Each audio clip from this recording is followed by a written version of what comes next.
same kind of mistake that corporations are making, that people are doing their damn self. And they don't really think about the long-term event, because you testing out Windows 11. Me and Marvin, we know not to jump on it because based on one. Our PC are not name brand, custom made. Yeah, custom made. Pushing the update on us because they know we will catch on to what's going on. Now, God forbid, you see the pictures. Some of these hardware are not cheap. Oh, yeah. You don't want them to break your cards with a simple update. So, as hardware junkie, hardware professional, we finally understood the problem behind the corporations are not trying to learn. They're getting people who they think that understand who you can't. I can't call it a pen, you punch the numbers. Yes, you punch the numbers. Do you check what kind of software you're ordering that you need for your business? You check the minimum requirement on the software. And you check, okay, is this the minimum requirement for this one particular? What have you add this software and this software and this software? What the requirement you need for these three then? Or in the same machine? Do you even think about that? Yeah. You see what I'm coming from right now? I've seen companies do that all the time for 20 years. I can't remember quite for this application. Yeah, but combine them all together. Not just for one alone and say these things. No, it's not the same. That's why you have BSOD happen a lot. Application cost of that BSOD, especially Excel spreadsheet, which is probably known because of all the extra macro and stuff they plug and put onto it. It's on a network share drive, and they try to work on it. The past 7 years, there's no fix with it. Now I'm geeking out right now. So Eddie, it's coming out now. I was going to trigger you and say, did you also set up roaming profiles for people? Was I hear that nightmare? Yeah, I'm glad when they got rid of that roaming profile. It's like, it's a headache, man. I've seen, it's a headache. I don't know. I would tell you that. How many times I was the guy who timed people how long it takes to replace certain type of machine. Either have woman profile, no woman profile, or this. Marvin would tell you I was the guy who do the testing, the timing, timeout. So I know that I have a opinion of what part they have, what model they have. If I'm going by your model and the spec, that's crazy. I tell you, I pay attention to every small details. And you're a cybersecurity expert engineer, so you have to pay attention to every small detail. When you explain things to people, they have to listen. They have to. If they don't listen, they can make a multi-million-dollar mistake whereby they got no choice to bend on their knee and say, please save us. Yeah. There's a meme that was going out when you see a bunch of text were praying to the server, please do not crash. I saw that one, yeah. I think I saw it on LinkedIn. Yeah. All right. Well, now, Brian, finish. So, what I'm trying to put is this. I'm glad you mentioned about social media. You can go to the living resume, add to your LinkedIn profile. But we speak about these things and what you do and our spirit. And I talk about terminology, technique, formulas. It played in hands. So when people looking for a professional who can act with the job and they had a YouTube channel, the first thing we're going to look at is your video. You working on, see what we're working on. And they see that you know exactly what you're talking about and you can articulate yourself and break it down to the science. It will force companies to rethink things now. Who am I hiring?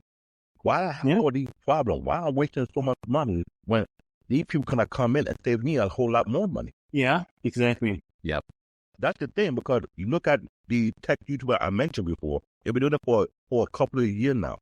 Corporation now listen to them. Therapy, Limus Tech, Mr. Who's the Boss, Give Me Nexus, J2 Cent. Corporations listen to them and make the actual change needed to have better products. If these guys telling your phone is not done properly, you're having an FID issues, and they realize they turn the truth, and they're calling into their corporate office or their manufacturing plant. This is how we do our testing, is so that they understand the technology. You will be needed sooner or later. I'm going to start seeing you as Cisco or who knows whatever company, and they have to ask you what's your expert opinion concerning X, Y, and Z. He will sort out for you because of that, but you know what, you showcase what you know and what you fully understand. The same will apply to Marvin. When Marvin continues to do what he's doing, and people have to call him over, they know it. We need your opinion because you seem like you know that what you're talking about. It's going to happen. I think IT professionals need to take social media in different limelight and say, you know what, maybe I can add that and apply that to my resume, what I have on LinkedIn, and they feel like a teaching moment. I know what I'm talking about. I know what I'm articulating. Here's what you can do, what you cannot do. These are the steps I apply to fix certain issues. Exactly. Yeah. Yeah. So all right, man. All right. That's what we set up this podcast for. We could talk to all the nerds and see what it is about. So Howard, being in the IT field, or what kind of hobbies have you picked up? Like, what do you do to kind of just like de-stress from everything? When I'm not doing any IT work, I play a lot of video games. I think that's a cliche for a lot of people, but you can find me. I play video games that most people don't play around here. I play FIFA, so I've played FIFA from 2012 up to the latest 2022. I have a group of friends on Fridays. You can see we are very loud, by the way. On Fridays, we started an Xbox party and we have matches, and it's really fun. Other than that, I do home automation. So my home, I have irrigation systems, cameras, and thermostats that I try to combine and put in one central place and make my home better. Yeah. It's really fun stuff to be able to just do home automation. It's really not cybersecurity work. Yeah. That I can use what I need to make happen. Just nice. There's a home automation group that I follow on Facebook. I jump in there from time to time to see what's new. There's a lot of good stuff, man. I like home automation. I like coming home and telling my Alexa turn on my lights. That's one of the geeky stuff about tech. It's like you get things like that. So, so let's talk about. So I see here one of your inspirations for shows is Mr. Robot. Now, I'm not gonna bash Mr. Robot. I know you like it. Yeah. It's just, what was it about that show that got you interested in it? They hired a cybersecurity expert. Okay. I read about the background of the show. They had, what is his name? Was it Rob Fuller? A very well-known cybersecurity expert to inform them on inspiration on some of the attacks. So when I watch some of their screens, they actually are running, say, Metasploit to actually do things. And I like it mostly because it's a fictitious show, at least it's inspired by the real IT. They don't trivialize cyber attacks. They actually show that, there's these big corporations out there that are very intense and things like that. And also, they try to represent cybersecurity in a better light than the other things that I've seen. Yeah. In addition to that, I also think that it speaks to the struggles that people who work in cybersecurity might have. You might see me just show up to work as a cybersecurity engineer doing good work, but you don't know the demons that I'm fighting at home or in my personal life, and that's why I think, at least as a show for entertainment, it's kind of worth watching for somebody who might not be familiar with cybersecurity. Because it is those components. Nice. Okay. All right. No, it's just Swordfish. Oh yeah, a lot of people bring up Swordfish as their favorite movie. As far as I'm not sure though. I don't remember. I've watched it, but I think I confused it with a couple of the movies that I've watched. So I can't think with it. But now that you mention it, I probably have it on my list in the next coming weeks. Because I do watch a movie at least every other week. I like movies. No, I'm glad you mentioned it, because there's not too many hacking movies out there. It's like about, you count under two hands, about 4 to 7 hacking movies. Yeah, there's a whole list that I have on my computer that I've been going to. The problem is, when you show up thinking it's a hacking movie, then you realize it's only 2 minutes where maybe an attempted hack happens. The rest is just a lot of fluff. And with the screen that they show, it's just a Linux terminal running, listing processes. Then you're like, okay, really? What is it? Yeah. It's just, I kind of just stay away from IT shows or anything related, because they just never get it right. It's like, they just never get it right. Man, we've been technically. That's the problem with IT folks is if you're going to show up with technical content, they expect you to be technically correct. No, Marvin, you don't have to stay away. You could be the top critic and say, you know what? Let's now and I pull out all the people who trying to project IT and call them out. This is not how IT looks. Don't let the people deceive you, because sometimes we need to be the top critic that we are and call people out, because I've seen that series. They have military experts point out military action movie and ask them if it's legit or not legit. And I've seen that type of series going on. They're acting for military professional. You're not in the film. That is make believe. We don't do this in the film. But they know, yeah, this is legit. This is the protocol. No, this is not the protocol. This is the makeup. That's when you have people in field that's call people out. This is not what we do. This is what we do. So what's wrong? We being tech experts, we call out these so-called movies that try to make us look like this is what we are. Yes. Maybe we should have a series that we start calling out all the IT movie and start pointing out, director, you screwed up here. This is not how we operate. Director, you messed up on this part. You need to do better the next time. Maybe that's how make it more realistic and more interesting. Because, let's be honest, sometimes some always have some IT set up, they make it look bad. Mm-hmm.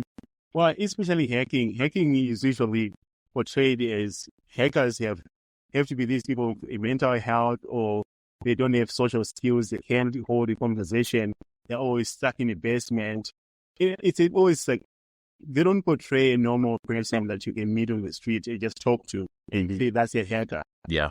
People, when you say you're a hacker, they envision a specific type of person in their heads, and they don't realize that they're hackers who are just, women who probably just look normal. Just like you meet them in the street, you probably think they work somewhere else. Never know inside the street. Okay. Look like us.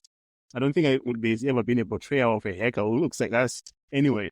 So when people hear that you work in cybersecurity and you look like us, they're like, oh, that's kind of interesting. They don't meet one.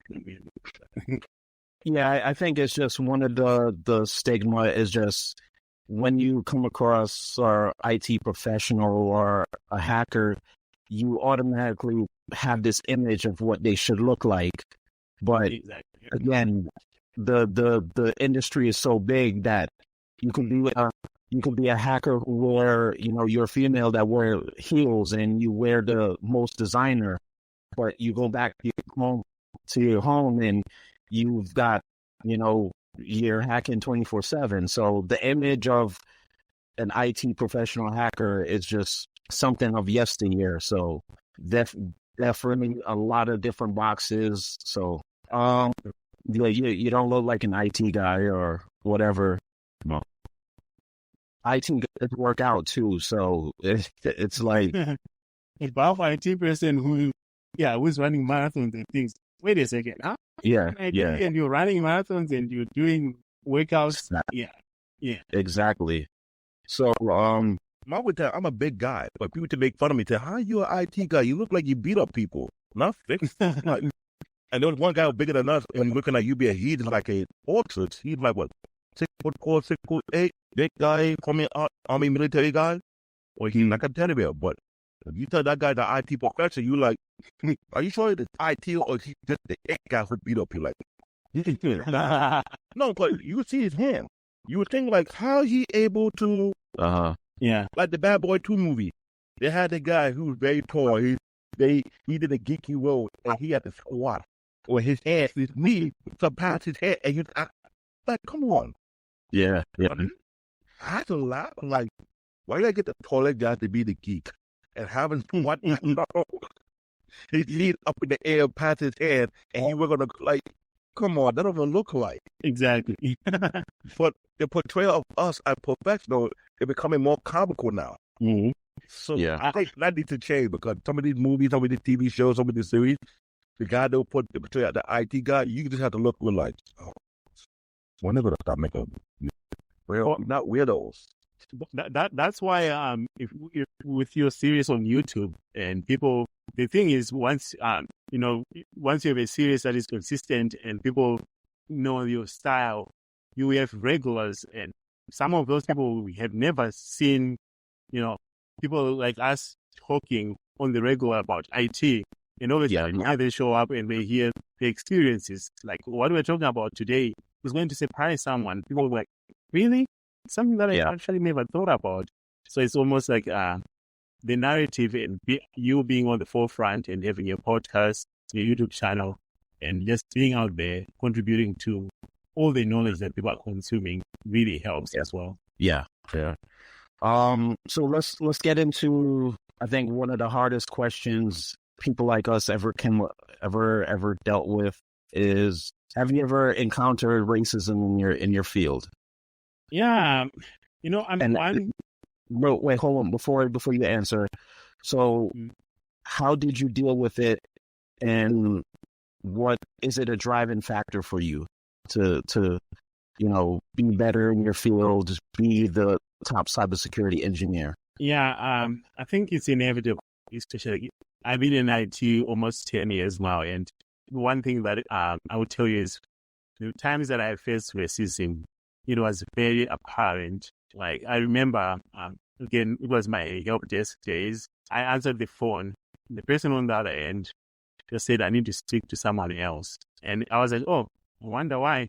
He said, hey, can I just speak to an American? I knew I was one of the top performing analysts on the team. I knew a lot of solutions and I could have helped this person. But for them to say, I need to speak to an American, really discouraged me. And then, of course, I knew at that point that they didn't want to talk to me, not because I didn't know what I was talking about, but because they just heard my voice over the phone. They didn't see my face. They've never interacted with me. They don't know my day-to-day. They don't know anything about me other than this voice just sounded like I don't belong in America. Mm-hmm. I did speak to my boss. I said, hey, this lady is on the phone. She wants to speak to an American. My boss, lucky enough for me, he stood for me. He said, you're going to help her, or if she doesn't want to be helped by you, she doesn't get help today. And she made a big deal out of that because she was, one of the high-up people in finance, holding a position where if they couldn't do their job, there could be implications. And there were organizational discussions after that. I was happy that I was part of the discussions. At the same time, I felt uncomfortable. I didn't want the company coming on this person as an example for what racism is. Yeah. Was in my mind, I kept saying, maybe they couldn't understand me. Maybe my accent is too thick and they just, are struggling to understand me. That's why they were asking for someone else. But at the same time, knowing that they didn't give it a chance to even listen or even we didn't spend it. I didn't say answer the phone. They asked to speak to someone else. So that showed me that they really didn't think that I could help, or they didn't believe that I was supposed to be the right person. And I think some of that stems from people believing that people like myself came to this country to take high-paying jobs, cybersecurity are high-paying jobs from hardworking Americans. And in a job that I'm sitting on right now, an American, even though I've now been an American citizen, could be sitting in that job. And there are certain people who still hold on to those values. And because of that, I find a lot of motivation in being very good at what I do. So if an employer hires me, I don't want to be the token Black employee. I just happen to be the only Black person in my team, but I don't want to check a box that says at least we're diverse because we have Howard on the team. I want them to hire me based on my merit. I don't want my boss to feel obligated, say, well, we really need to promote the only Black person around because, he has been here for 3 years. I want them to promote me because I'm actually contributing and adding value in a way that meets the standards of, say, a lead engineer, a principal engineer, or even a manager. I need to judge on my merit. And I do that for two things. One, out of respect for myself. I never want to feel like I was handed something because of the way I look as a charity or donation. And number two, there's going to be another person who looks like me, maybe sounds like me. I don't want people to think, well, years ago we had one from an African on our team and this is what happened and we want a full experience. I want to make it easier for people who will come after me to excel and really be given a fair chance. They might fail, but at least they're not being put in a box like what I've experienced with, racism and people largely not liking us. So I would say, if anything, I really feed off the fact that there are people out there who, the moment I open my mouth, or the moment they see me, assume that I'm less than. And I would like to blow their minds off when I show up and I know what I'm talking about. Maybe that will help really open people's minds and realize they are wrong. But at the same time, I also understand that I owe it to myself to be the best I can. And it's sad that even in this day and age, it's racism is still around. But if you think about it, it's like, it's not against the law to be racist. It's just people don't understand. Like, we're here to contribute like everybody else. We're here to, keep America safe like everybody else, keep America productive. But it's why do you have to come with that negative energy and that narrow mindset? If somebody doesn't speak proper English, all you have to do is just listen a little bit harder. You'll understand what they're trying to say. So, To see the black history, and I brought an issue up. We let that happen because we don't have a lot of black corporations that will white or European corporations. We don't have our own institutions because when you start having your own, I don't see this type of racism toward the Spanish community. I don't see the type of racism going to the Asian nor the Middle East. And we know that the Middle East and AK people from India or Pakistan, they get respected more in the IT field than us.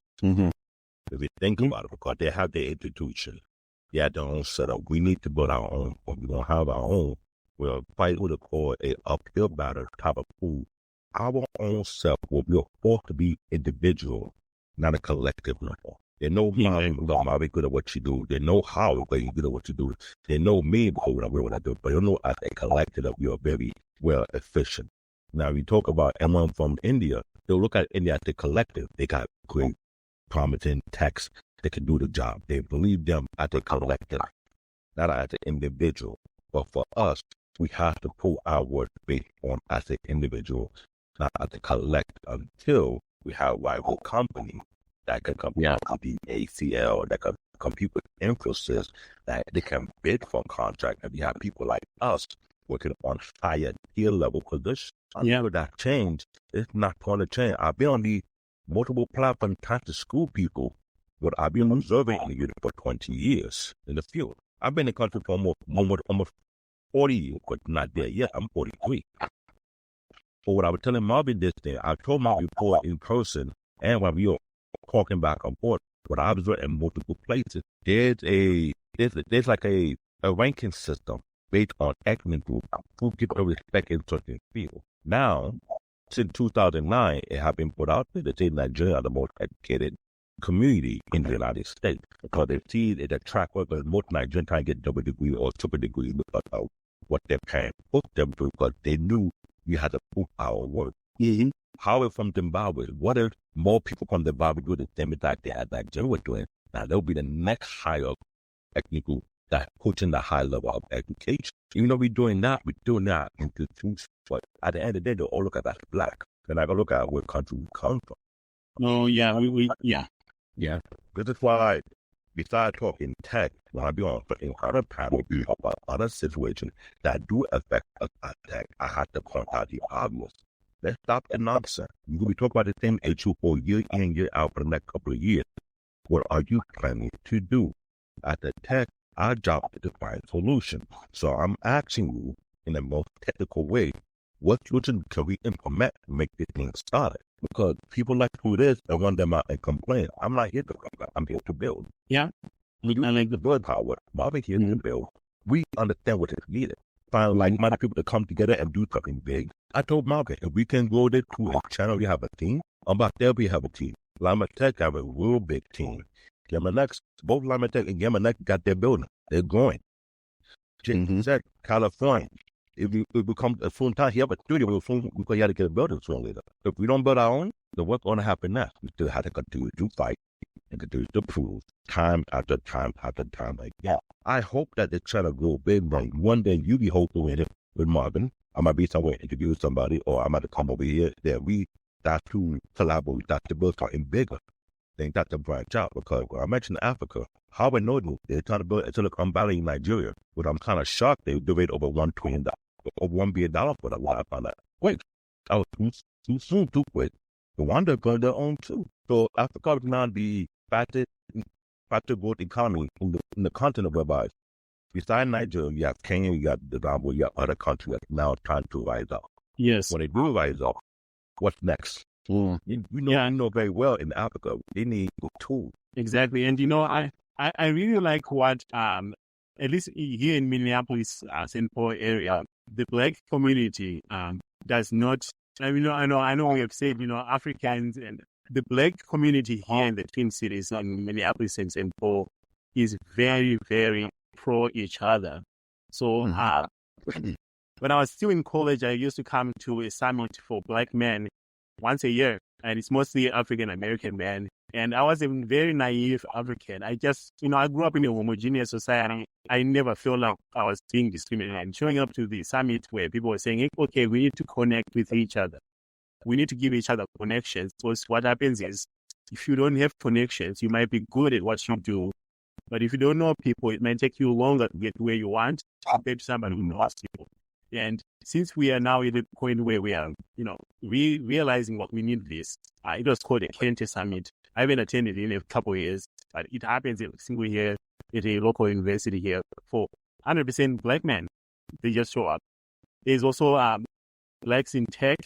There's a chapter here where members meet every week. People have talks just to share experiences like what we're talking about here. Like, okay, how do we, in a tactful way, non-disruptive way, address these issues?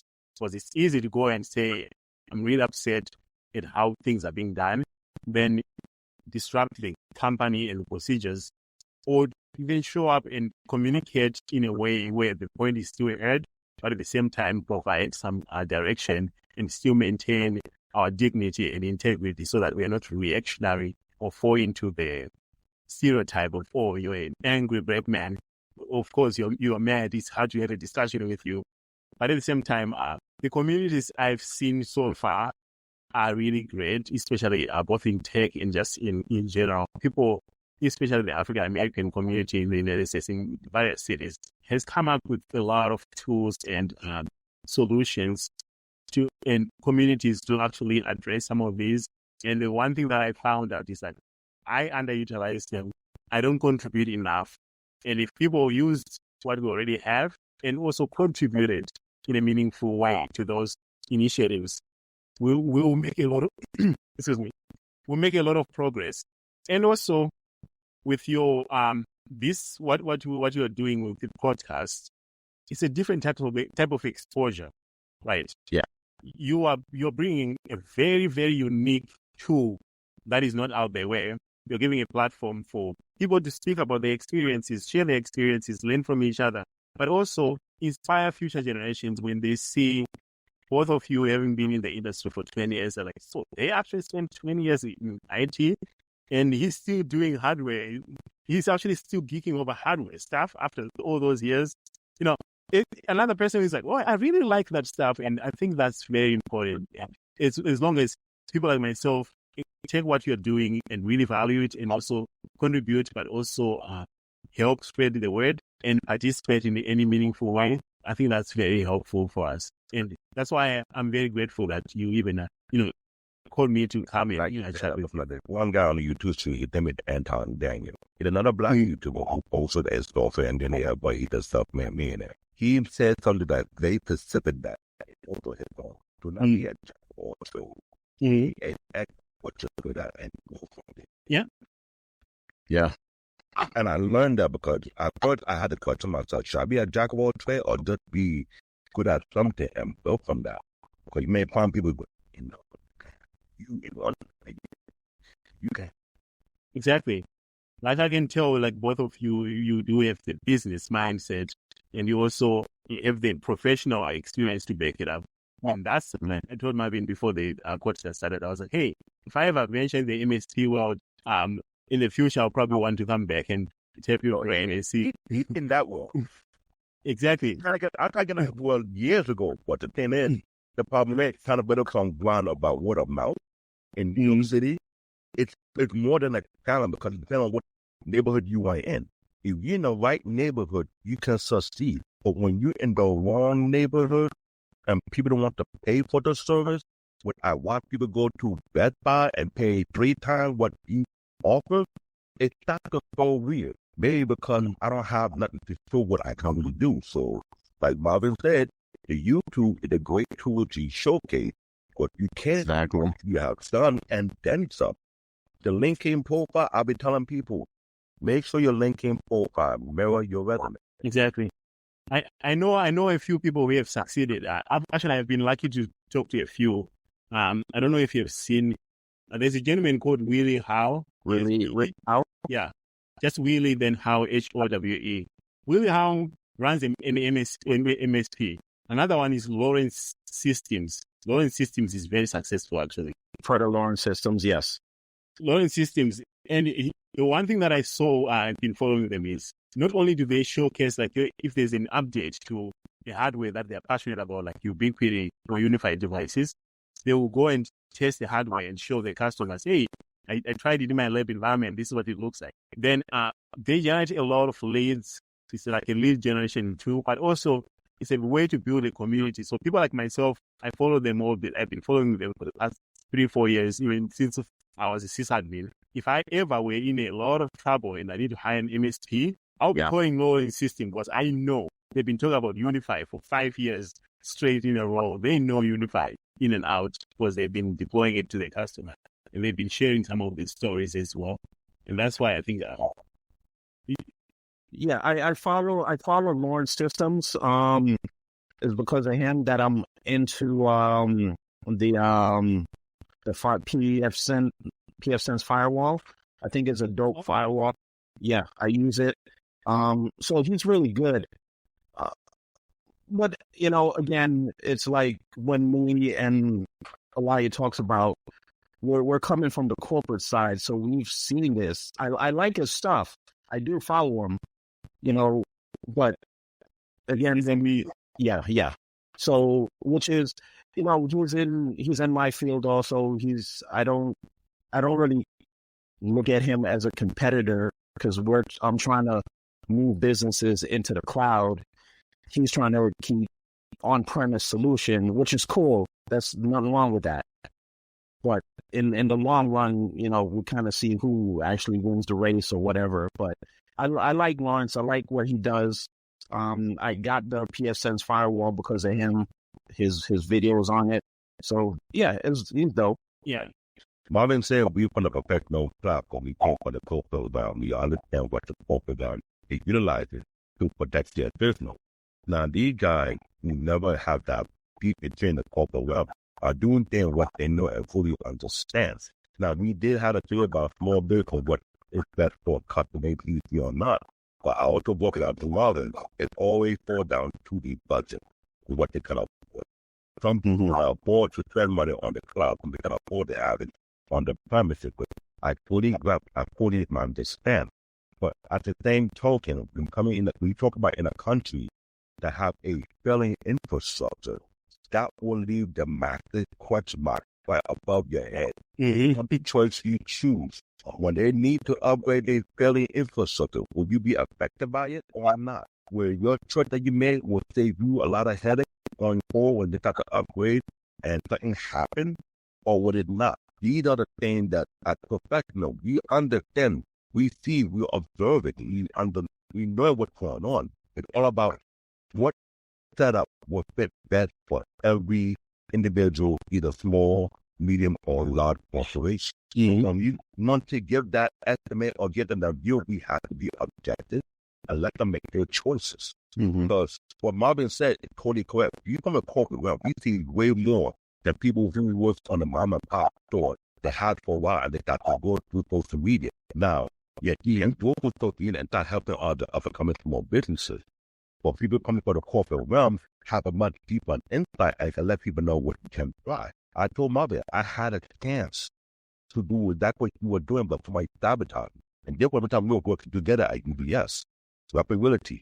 They're looking for someone to pick up their one location in Flatbush Avenue, which got water damage. And what I was trying to do is try to get them up and running first before we got thrown out too many different ideas and not familiar with. One guy just went behind me and sabotaged it because the person who got me the business was an employee, but I used to work on her machine as well in the past.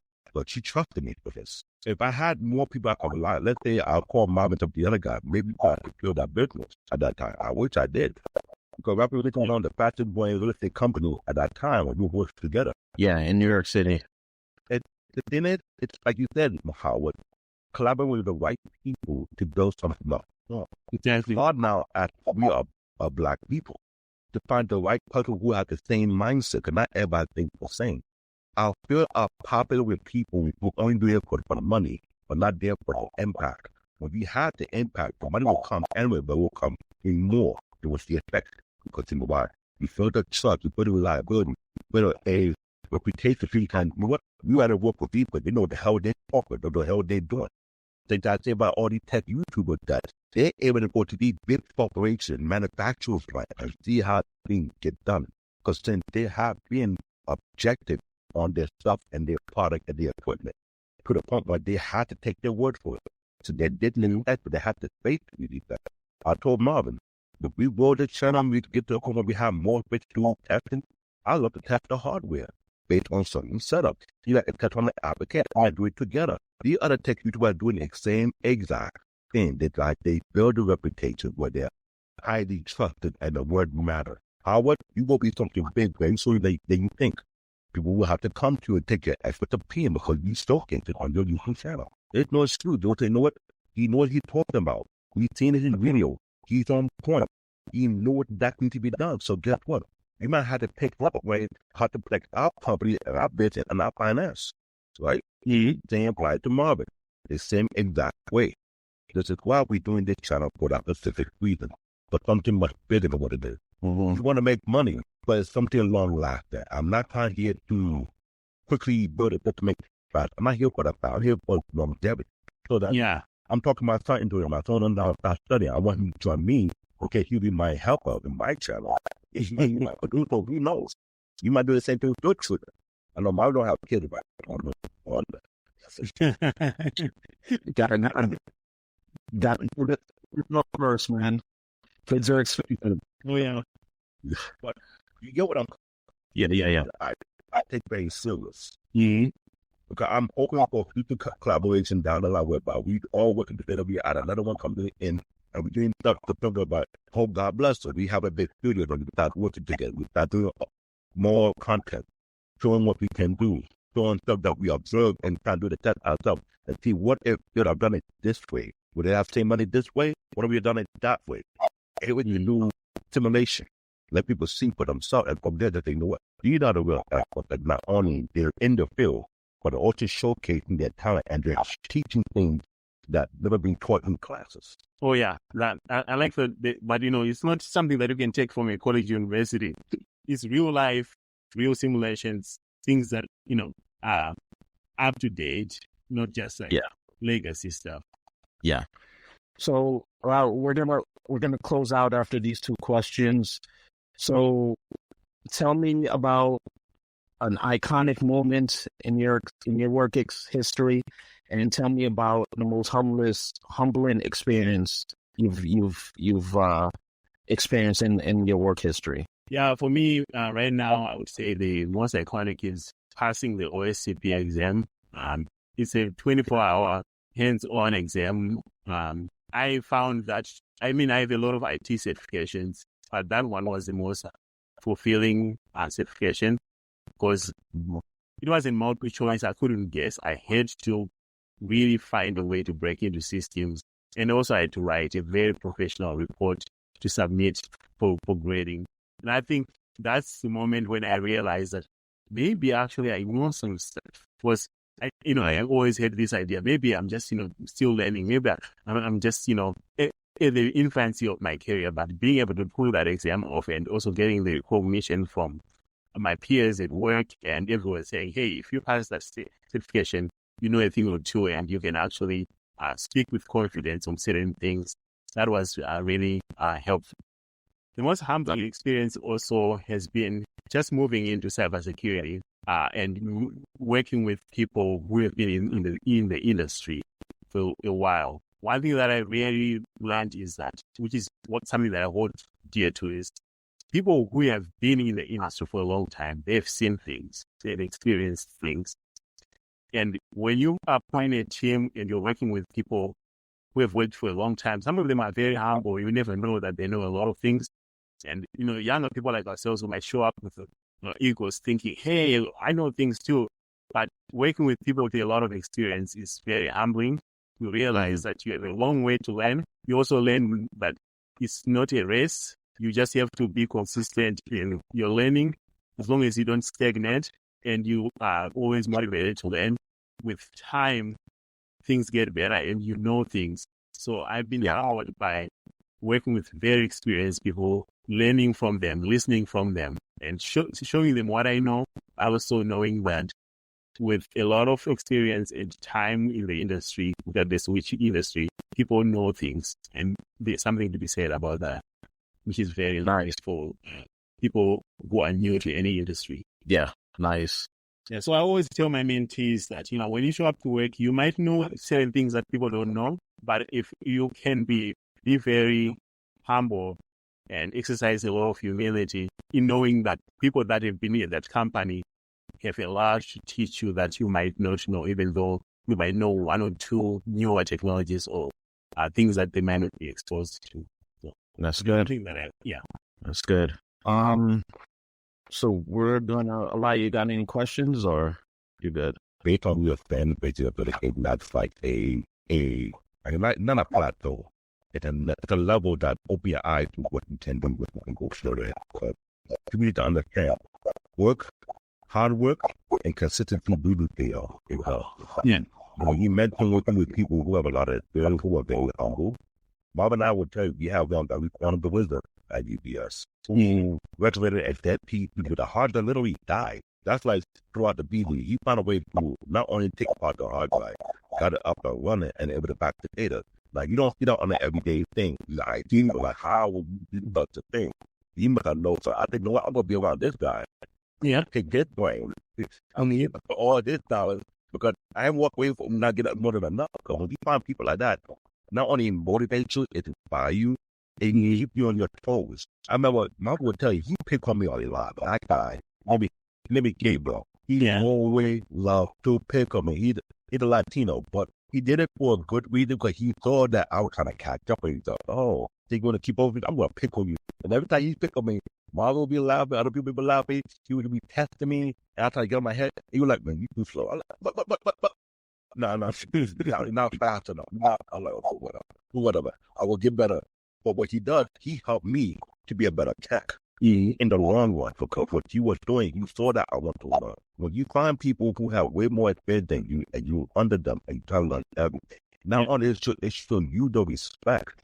They see the hunger in you. They know what? I want to have you under my wing. I want to make sure you're a better tech than you are before. Exactly. So that when I'm not around, you take over my spot and you about to supersede me, I want them to know that I taught you and I trained to make you better. Yes. And that is needed. Because you're right. There's some people who don't know how much experience. They're coming around looking like, and me and Marvin, you didn't have that funny thing. We just look at them and we try to make it a bet. How long will it take for him to crash? Yeah. Right. And they said, I would say, baby, I give him 3 months. Marvin, even one month, you will put the pressure. I said, let's give him a little leeway. I said, let's give him 3 months. I want 3 months time, because when he realized how bad it is, that he will bring himself down to earth and start acting like he knows everything. Well, nobody knows everything. No. That's the problem. We see this environment time and time. When you had the best team where everybody know how to work well with each other, you don't have to say much. You get that IC that everybody pick up and what to do, and just make the job easy and more fun to be around. Exactly. I mean, we're all trying to look for that right environment where we feel comfortable. You don't have to be lazy, but you keep on your P's and Q's, and you're always learning new things as you go. Sometimes you gotta be a little competitive. Sometimes, and I'll tell you, I'm more than competitive. I test my team. Yeah, there's nothing wrong with competition, man. Exactly. I make sure my team was the best team, and I would tell you, how many times my team be winning the competition, and I be asking don't worry about what I do. That's good. I'll focus on mine. If I make sure my team are effective and efficient, that is two key factors. One, you got to be effective. One, you got to be efficient. You're not efficient. You don't think fast enough beat, it'll be a problem. Because we're in the field of, we have to be fast on our beat. There's no time to wait. Every time, every minute, every second, it costs the company money. And then looking at you and see how quickly you resolve the problem quickly and keep it up and running. You're never security expert. You know that very well. I think that's what they take. That take a 24-hour test. At the first time me hearing that, I'm like, damn, how much Starbucks do you drink? My Red Bull we're taking in. Like, you have to be on Red Bull. Yeah. It was really, yeah. You see? Yeah. That's not a joke. Their position, people have to stay 12 hours straight, monitor the system. When something happens, you have to be on your P's on Q's. So we get that, we understand that, but it all leads to the burnout. We did a series about, and we had a nurse, I call her a big sister, her name is Candy, and she did well with the nurse, and she got on me bad because Marvin and my other guy, Peter, blew my spot and said what I was doing was not the right thing to do. But I'm a workhorse. What would we do? I believe in putting my best foot forward, sometimes go too far, but we learn our mistakes and learn how to be effective and fiction, not kill ourselves too much, but do things in a way that it's less stressful, but more effective and fiction as well. Some I do not experience, but that experience not only teach you, you can take that experience and pass it on to the next generation, hoping that they don't have to go through what we have to go through. But they can learn from them. Me, when it comes to training people, that's easy. I don't know why, but it's easy. Marvin would tell you, oh, you need to go back on training. Then I was like, train who? They got 3 lead techs. Yeah, but you know, they need you. What? I'm not that stretching you, bro. They know you go down. Marvin would tell you, he called my phone and blow my phone. Said, what time over? I'm like, I know you don't like that, Alaya, but you might have to go back. Go back where?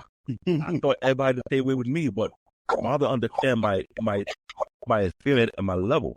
He understands I'm needed for a particular position to make sure this is done properly. And I respect him for that, but you know why? He knows who to call and who not to call. No, I'm trying to dodge all the phone calls just for the sake of me, leave me alone. Let me be in my own little zone. But I get it when people reach out. When they reach out to you, Howard, they say, Howard, we need you. Sometimes you might be in the mood. Be like, no, I'm not in the mood, but they need you because of your experience and your knowledge. Mama get blown up. I can tell Mama get blown in his company. He don't like to get knowledge sometimes. He had a look whereby I'm done, I'm tired, I want to take a break, leave me alone. But they go bug him, sometimes they might bribe him. Extra cash here, Marvin. I'll buy you dinner on me. And you know, Marvin, people like, I'm not that cheap, but I'll do it anyway. Yeah. Because they have that respect of your experience and your expertise. We need more of us out there so that not only we take this knowledge and experience we have and can pass to the next generation, but not only they can be better, we better technicians. Exactly. Leaving that door open for the next generation, man. So that's what it comes down to. Yes. It's a great conversation. I'm enjoying every bit of it because it allowed me to see people with you, Howard, you are needed. Bobby. No, I think both of you on the platform that you have is definitely needed, especially that you approach the IT career with an objective mind and calling it what it is. I think that admitting that there are areas where people need improvement is important because certain podcasts, certain people that we meet out there, they will show up and they will create this perfect rosy world, which is like, hey, everything is good. Let's talk about the happy stuff. You are happy to talk about, the challenges that people might have faced or the happy moments. And that objective approach to this is definitely something that I think is going to draw a lot of crowds to come and want to be part of the discussions.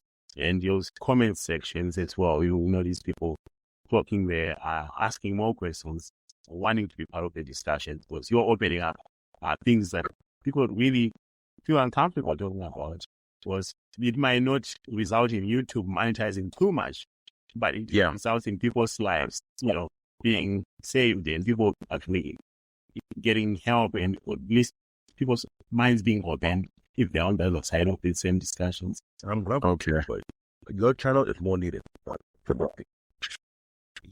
Yeah, because I saw your stuff and I was like, yo, I wanna interview him and just want to talk to him.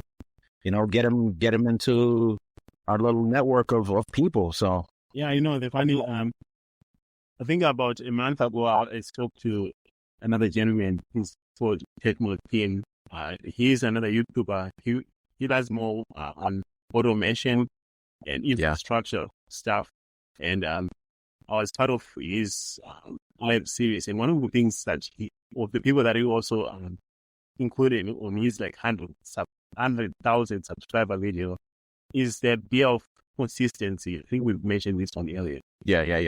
Yeah, it was one thing that most of my students from University of Minnesota or even just from YouTube is people want this now. It's almost like there's a lack of respect for the craft and how long it takes to get there. And knowing that as long as you're consistent and you remain focused with a mentor, like you mentioned earlier, someone who you can bounce ideas off, make sure that you're still going in the right path, you'll get better. It might not be tomorrow, but as long as you remain consistent. The worst thing that I wish I did once is just jump in and try to learn it all, then get burnt out in a month and never learn it at all. That's what channels and also just platforms like yours and my channel and everybody else give people a consistent dose of knowledge every week or every month. That way we keep growing. All right, Howard, it was a pleasure interviewing you. Thank you for coming on the podcast. And definitely we're going to collaborate, do some work together, and I'll email you. Yeah. Thank you very much, both of you. And I'm really looking to a platform growing. And if there's anything I can do to be part of the discussions, I think what you are doing is awesome. And I'm definitely going to. No, it was a pleasure having you, man. Thank you. Definitely keep up the good work. Keep going after those trolls on Twitter. And and I feel we've got. Actually, I was going to say, once in a while, I don't have a big YouTube channel. There's 32,000 people on my channel, but one of these series that I might have is, I really, if possible,